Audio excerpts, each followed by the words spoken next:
नाजरीन, उर्दू ग्राफी में खुश आमदीद। कैसे हैं आप? आज आपके लिए फिर से इंतहाई मशहूर गज़ल लेकर आए हैं। आपने यकीनन सुनी होगी। उससे पहले अगर आपने हमारे चैनल को सब्सक्राइब नहीं किया तो अभी कीजिएगा और बेल के आइकन पर क्लिक कर दीजिए ताकि आने वाली वीडियोस की इत्तला आपको बर वक्त मिल सके।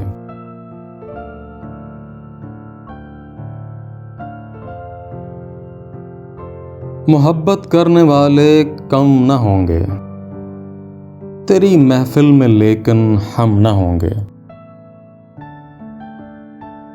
मैं अक्सर सोचता हूँ फूल कब तक शरीके गरियाए शबनम न होंगे।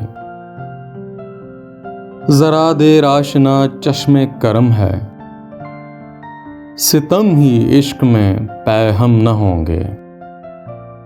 दिलों की उलझनें बढ़ती रहेंगी अगर कुछ मशवरे बाहम न होंगे।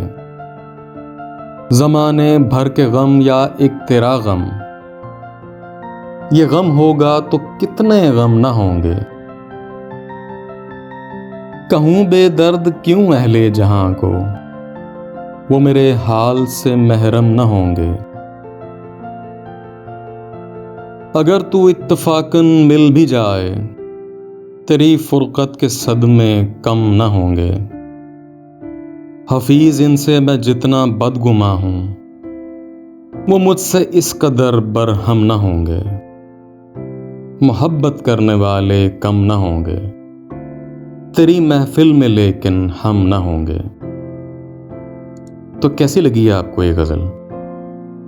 उम्मीद है पसंद आई होगी। आप इस वीडियो को लाइक ज़रूर कीजिएगा, इससे हौसला अफजाई होगी। बहुत शुक्रिया।